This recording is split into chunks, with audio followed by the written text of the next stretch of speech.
Welcome to the Veterinary Blueprints Podcast. I am your host, Bill Butler. This podcast is all about bringing business and entrepreneurship ideas to veterinary practice owners and managers.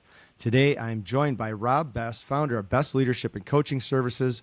Rob works with veterinary teams to build strong leaders, create emotionally safe workplaces, and drive better team performance.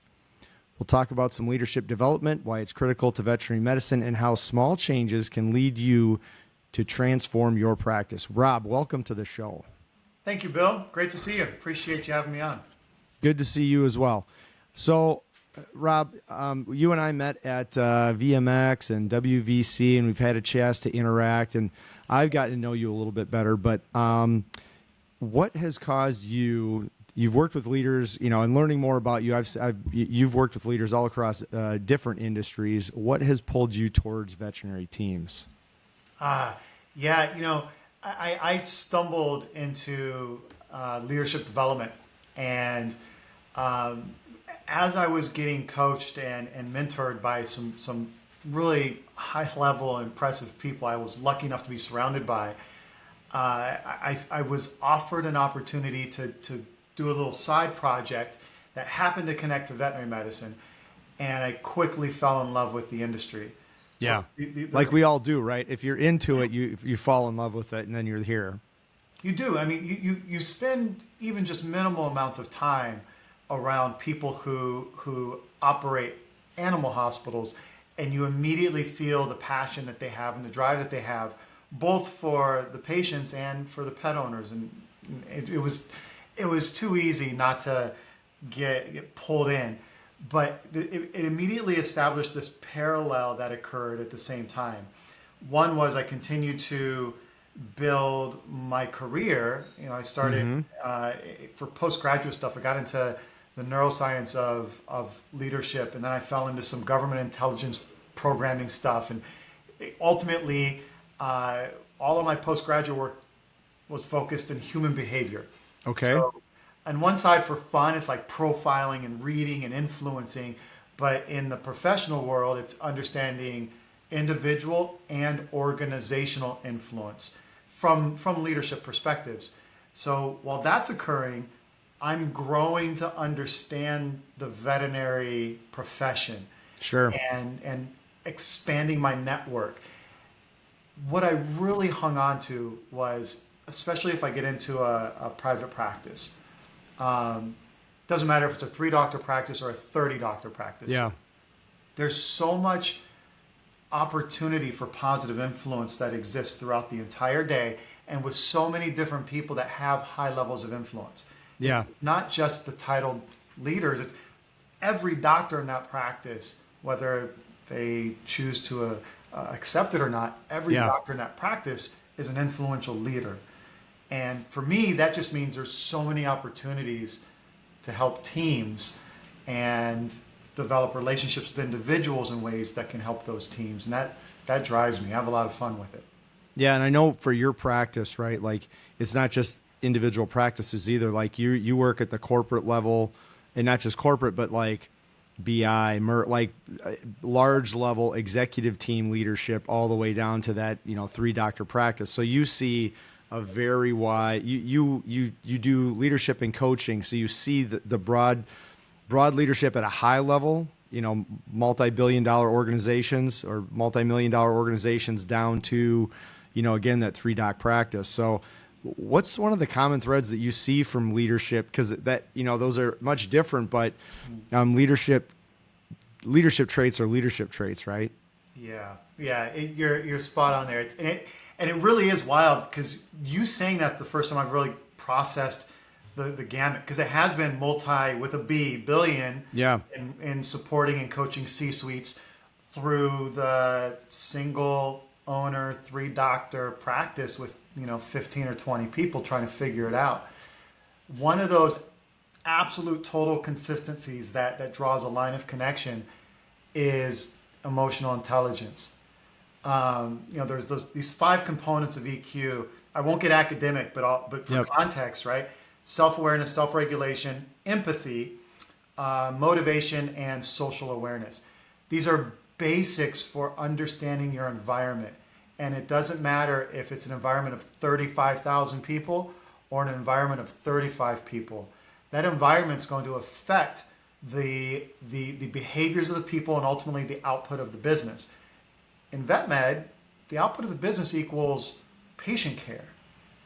You know, we're talking about decisions that can be life and death for simple communication moments. Like this is extreme, but doctors will get this, right? Yep. The wrong vaccine given to the wrong dog can be lethal. Mm-hmm. Like something as a vaccine. Okay, so let's unpack that. The wrong vaccine is given to the wrong patient, and we have just a poor clinical outcome. Yep. Right? Okay, well, now we have to back up and, well, what happened? And almost all the time when we start looking at the lines of communication, we can pick out something that was specifically connected to an emotionally intelligent behavior that was missing.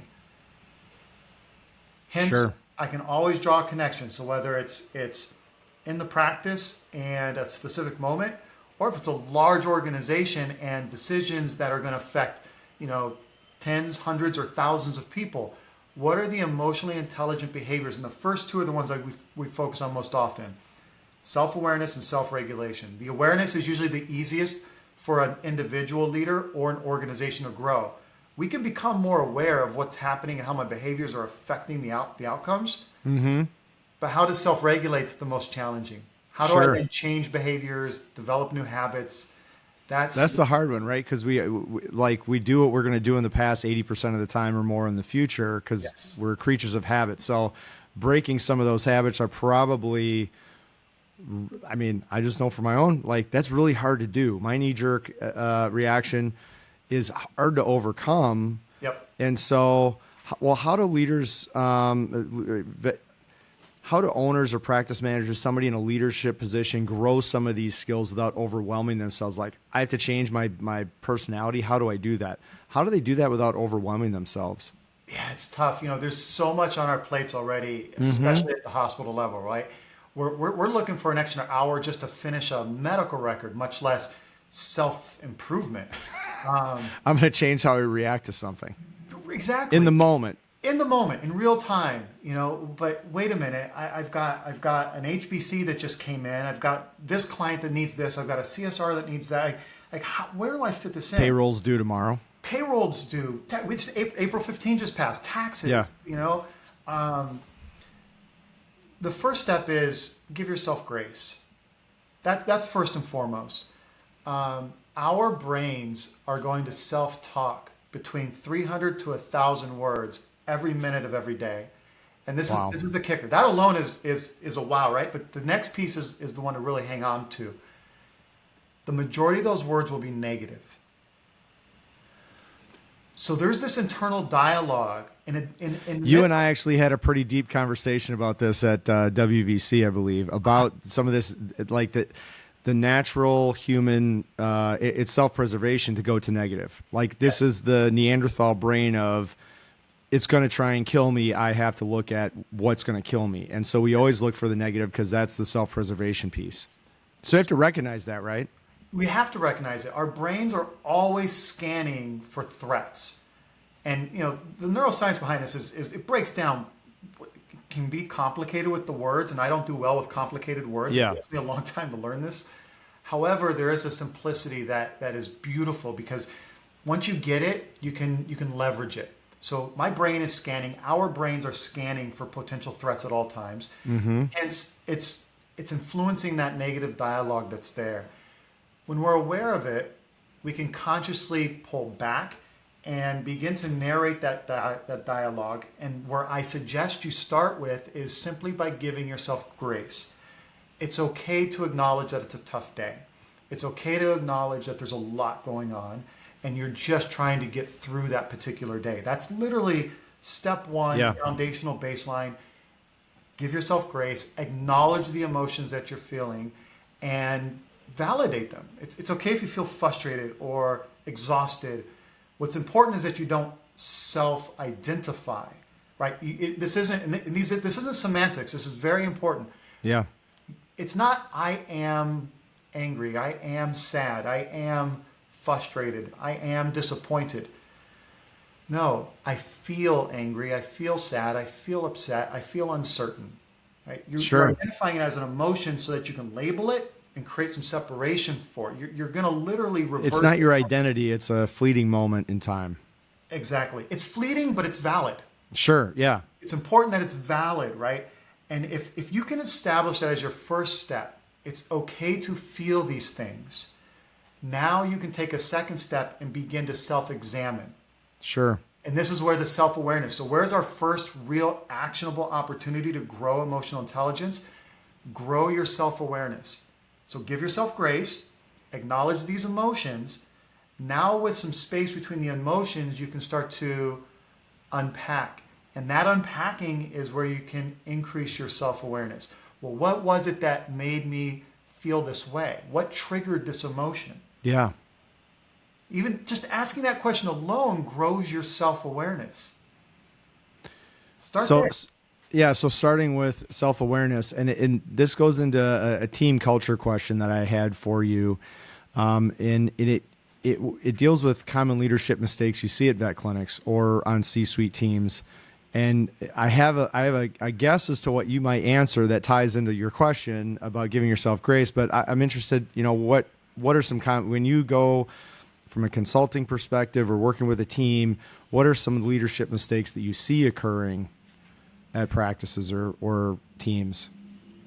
Right now, one of the most common I'm seeing, again, spectrum wide, and outside, not just in the hospitals. I mean, we see this with our vendor partners and alike that we get to go interact with. Yeah. When we're at WVC or VMX, it's this misaligned understanding of expectation for change. Sure. See, people talk about change being hard. Change isn't hard. It's not. It really isn't. We live our lives through change. Our lives change constantly. Yeah. So what is that's hard? Rapid change. Oh, sure.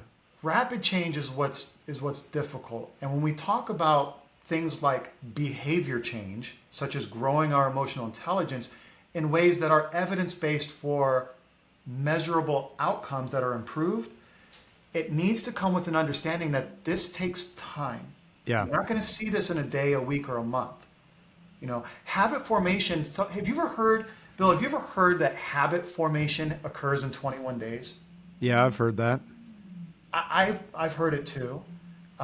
It's not true.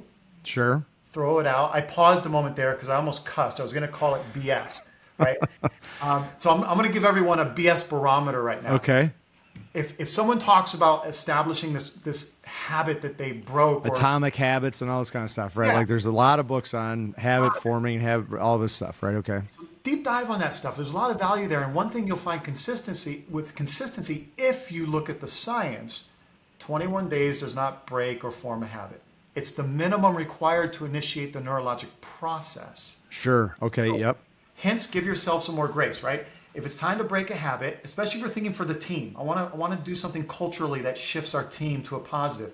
That has to start with leadership behaviors first. Yeah. And the grace is this. If you just look at a single individual, to break or form a habit, you need 50 to 55 days at minimum. Minimum. And that's for a single person. So that's over double what we think that we need to do. And that's if you're going to focus on it every single day without missing a day. Sure. Put that into the context of, but now I'm going to help grow the culture in my hospital. And add in the days that you're closed, holidays, weekends, when people miss a day here or there. How often you can actually have your hospital meetings. You're not looking at 55 days for culture in a hospital. Now you're looking at 250 plus days before you see any real habit formation. Sure. And that's, again, if you're focused and you're consistent. So when we do culture work, the realistic expectation is you've got to look at 9 to 12 months to establish the process, 18 months plus to solidify the process for change to be long-lasting. So this ties in with your first thought of giving yourself grace, because I think as humans, especially in now, right? Like everything has to happen immediately. It's true. I gotta, you see the diet stuff on YouTube, like, lose all the weight by the end of May. Like, okay, well, that's not going to happen. Like, we're so instant Yep. in society today that you get to day 21 and you don't see the change that you're expecting, and you go, well, that didn't work, and you give up on it and you stop, versus being committed to the end goal in mind. It's true. I always love that analogy that you introduced, Bill. You know, I went to the gym today. I looked in the mirror tonight. No difference. Yeah. I'm gonna try it again tomorrow. I went to the gym the next day. Looked in the mirror. No different. Like, and everybody's a little different, right? Maybe you see some changes in a couple weeks for one person. Maybe it's a couple months for another person. It varies, but you need time to look over trends. A more current example also is the stock market. You know, if you watch the stock market, especially these days, every day you're going to see this, right? It's up and down. Yep. If you're watching every day, you're going to lose your mind. Over time, you want to look at the trend. Zoom back to 1940 and look at it and see what it's done versus the last 6 months or the last 3 months. Same thing with behavior. Over time, as I'm intentionally growing my emotional intelligence, and I have a day, for whatever reason, I had a day. We all have a day, right? Mm-hmm.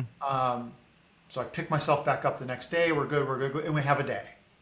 So over time, you're still going to do this, but are you trending up? Yeah. That's what's important. Give yourself grace and look at the trend over time. You know, trust. People will associate a lot of this type of conversation around trust. Well, if you're growing your emotional intelligence, you're becoming a more self-aware leader who can self-regulate behaviors and communicate with empathy, chances are you're going to increase the trust that you can build with your team. Well, a lot of leaders will tell people on their team, hey, if you guys just learn to trust each other, everything's going to be great. Well, it doesn't work that way. There needs to be intentionality behind how these relationships are growing. And even with the intentionality, you need somewhere between 6 to 9 months on average to truly establish trust. Because as a leader, you know, you're talking about as a leader, let's say there's, 20 people in the practice, you might not be able to individually touch every person in that team every day. Over the course of a month. You might only have, 10 to 15 interactions with a specific team member. In our office, we've got one team member who's remote 3 days a week.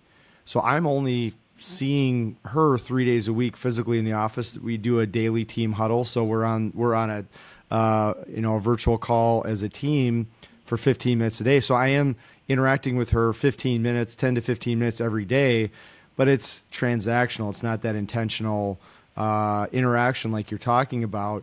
Yeah. And so, that can take a lot longer then to affect change because you don't have some of that longer, stickier situation, not from a bad, but just from being able to affect some of that because it's not as deep and meaningful.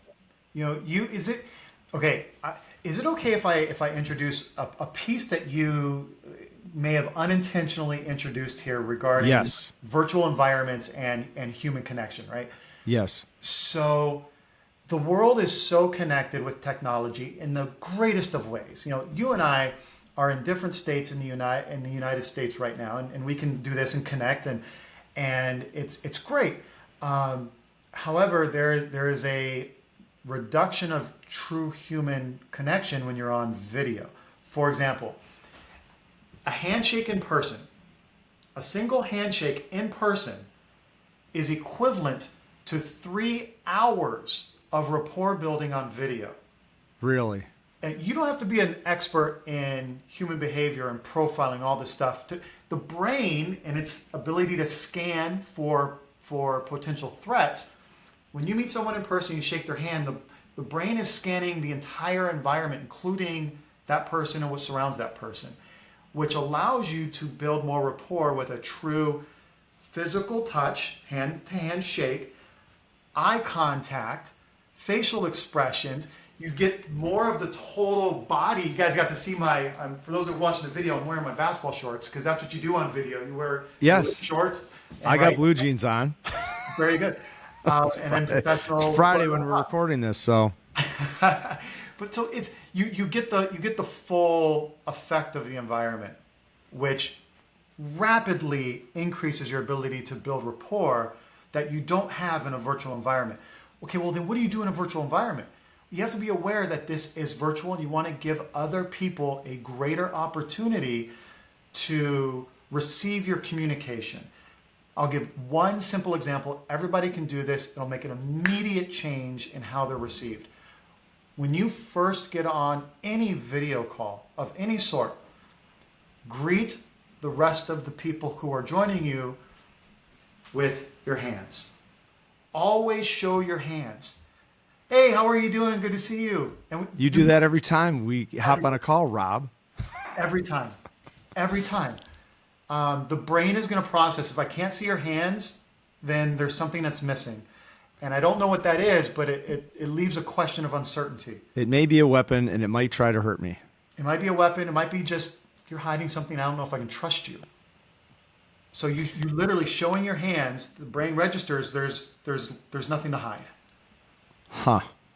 I know when at our vet partners meeting down in WVC, you were talking about connecting in circles and how much of your heart is facing the other person, and all of these, without getting into a lot of that, all of these things matter. And I think probably the point for our guests is it can be it doesn't have to be a lot.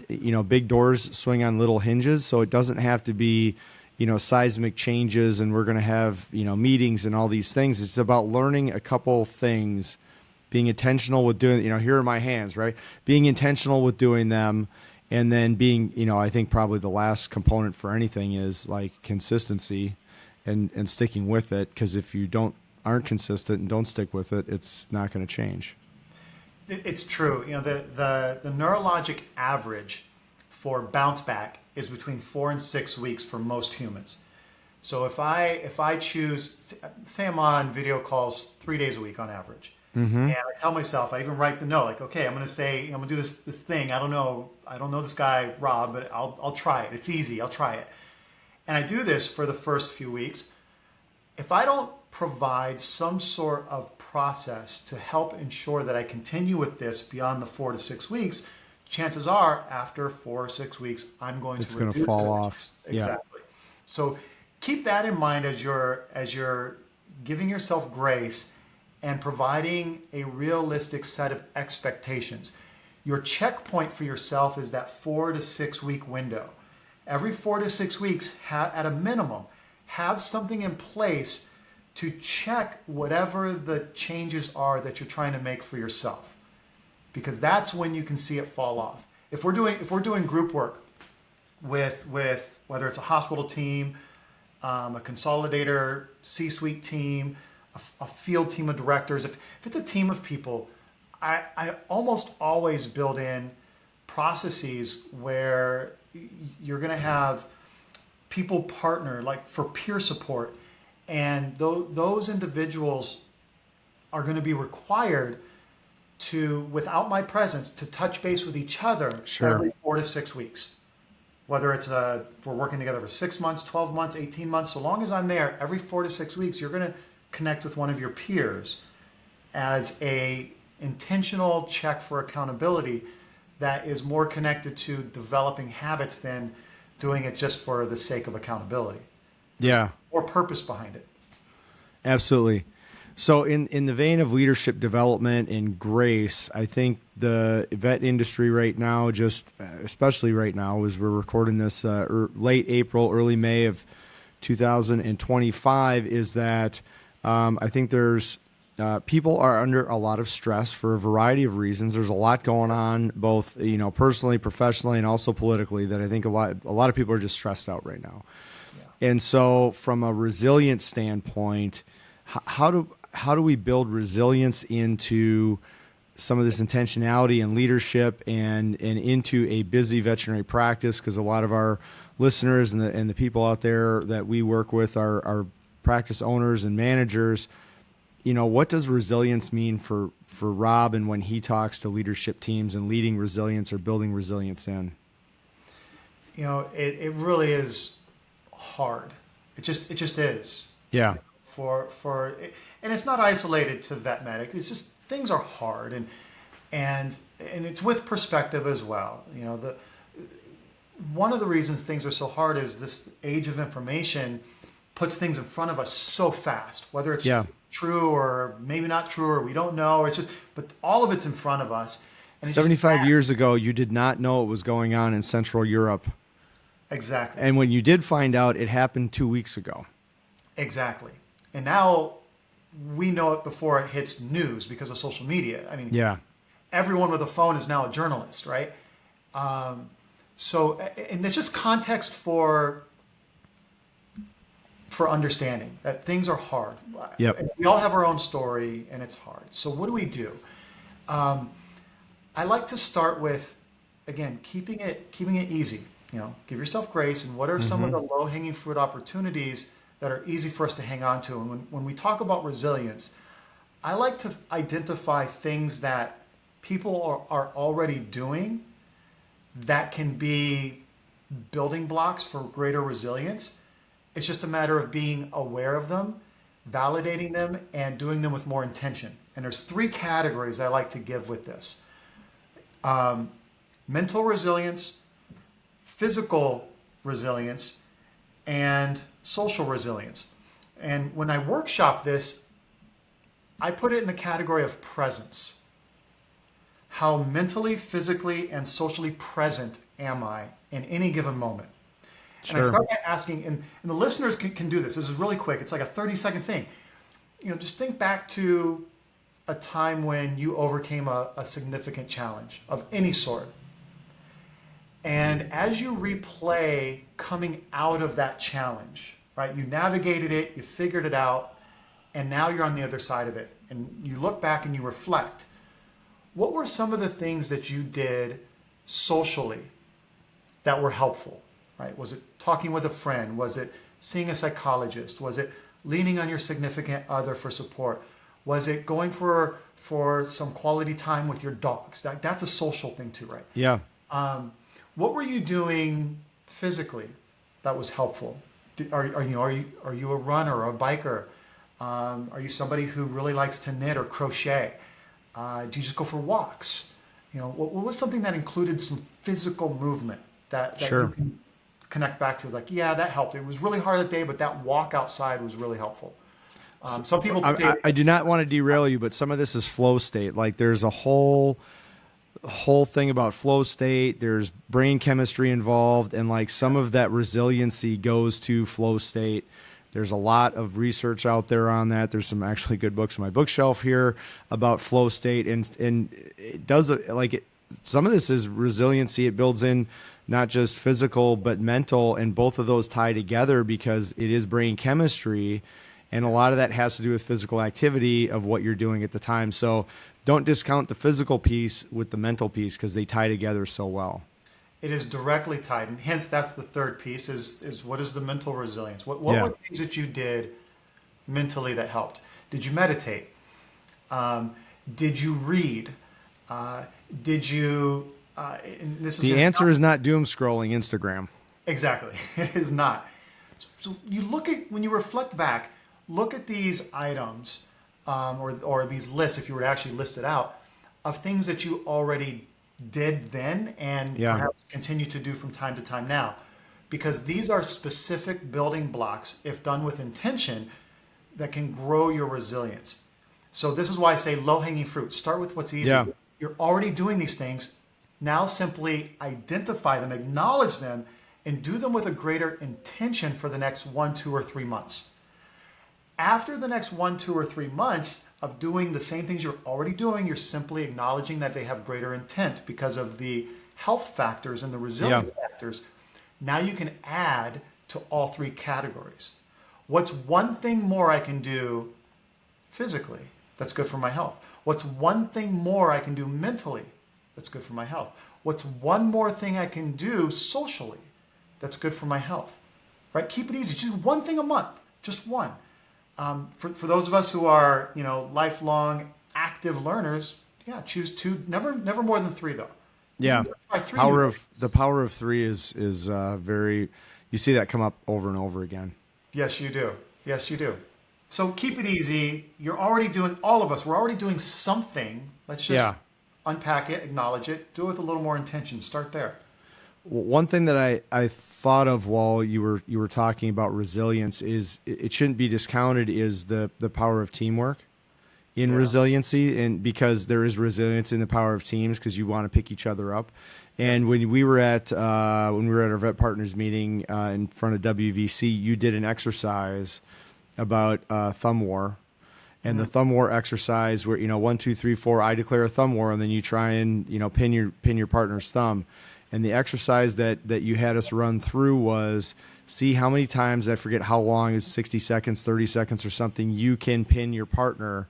And then the team that had the most pins would win. And instead of fighting each other to pin your partner, it was collaborating to alternate giving yourself up, so to speak, and allowing your partner to pin your thumb. So that way you were racking up the count versus competing with each other. It was collaborating. And having a background in the military, there were guys that I served with that I could not. There was a guy, I still remember his last name, Hernandez. I wanted to punch him in the face, to be very blunt about it, every time he was eating his MRE, because it drove me crazy the way he ate. You're sitting next to this guy every day, all day long, and he just, it's like somebody chewing with their mouth open. Drive you crazy.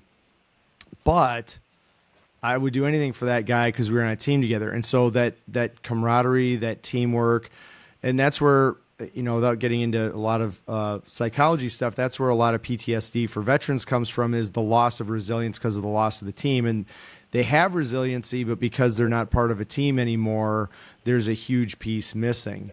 And so if you can build resilience, not just individually, but if you can build resilience as a team, then you're kind of amplifying what you can do, and then you're relying on team, not just individual. This is so accurate for so many reasons. And, those three categories, the team piece directly connects to the social resilience. Yeah. What can I do socially? That's what made me think of that. Is not just, I need to build my own physical and mental resiliency, but that social resiliency is I can't do everything. You need to rely on your team, and your team needs to rely on you. Yeah. If one person could do everything, teams wouldn't be necessary, right? Yeah. And from the leadership perspective, if I keep the leadership lens on for a moment, it's crucial for people to understand that this is a detail that must start with the leader. You may be lucky, and on your team, you have that one person or those two people who just have a natural ability to influence more team-related and collaborative type behaviors. In general, that doesn't just happen. Right? Our brain's normalcy will gear toward being more competitive as opposed to collaborative. And in the thumb war exercise, I was with Ryan from RWE Construction. Yes. We had one pin in 30 seconds because we fought each other the entire time. It was not collaborative at all. Yes. And you remember, the language I used to set that up was very specific. I never said anything about being competitive. I simply said, you're going to work with a partner. Yes. And your goal is to score as many points as you can. That was it. Score as many points as you can. I never said you have to score more than the other person. I never said you had to beat the other person. I never said anybody was going to win. Simply score as many points as you can working with a partner. And naturally, the entire room became competitive, and I don't think anybody got over 2 or 3 points in the first There were round. a couple teams that I think had either done this before, or I'm going to say this as a military veteran, type A personality. I was going against another very type A personality. I think women tend to be more collaborative in many respects, and men tend to be more, I'm going to beat you, sports and all that stuff. And that's a very broad general statement, but I think there were a couple teams that were collaborative, and they were both female teams. So, keeping that in mind of where are some of those pinch points in your practice, understanding that. My wife and I don't play card games very well because I'm competitive. I get mad when she wins, and then she's just happy to play. She's just happy to play whatever we're playing. If it's rummy or whatever it is, she cheats to lose, so I'll play more, and then I get more upset that she's cheating to lose and not trying to win. And she's like, I can't win with you. And I'm like, all right, I'm just gonna say. So you have to, but part of that is like grace, self-awareness, resilience. Like, okay, Bill, just settle down. We're gonna play, we're gonna play some cards at the cabin or whatever, and have a good time with it, versus like trying to beat your wife at cards. So just settle down. You know what, Bill? This introduces, and we can go shallow, we can go deep here. The root of all heartbreak is found in unmet expectations. Absolutely. When we unpack what's occurring with a professional team of any kind, and we identify areas that we believe need attention for performance improvement, let's say. Yeah. Somewhere along the line, we will find usually multiple points where unmet expectations become the center of the conversation. So even something as simple as a card game.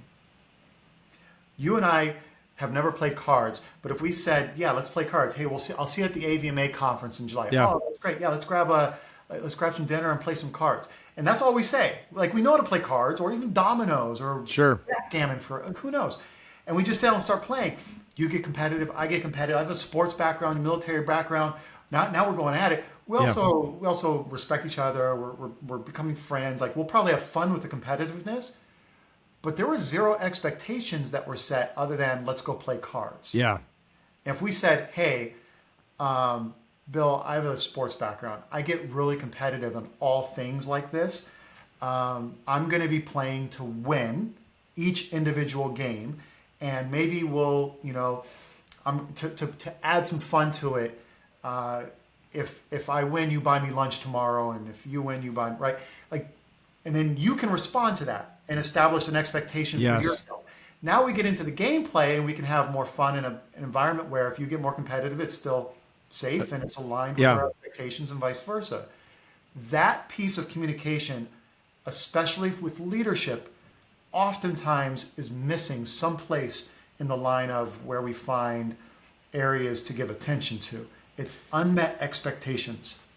If you want to be, my team hates it, and in fact, I said this at I was at our state insurance convention. I'm on our state board for our insurance association here in Minnesota, and I said this statement, and everyone who was within earshot rolled their eyes at me, and I said, no, my team gets sick of hearing this statement, and if you want to be terrific, you have to be specific. And it's setting those specific expectations and guidelines. And I said, don't roll your eyes. This is actually it's an important point. Like, if you don't have clear expectations of what the final outcome is, your team doesn't know. They get frustrated. They don't know what you want. You're like, well, you're not achieving the goal. Like, well, you said the goal, but I don't know how to get there. Mm-hmm. We're going to play cards. What does that mean?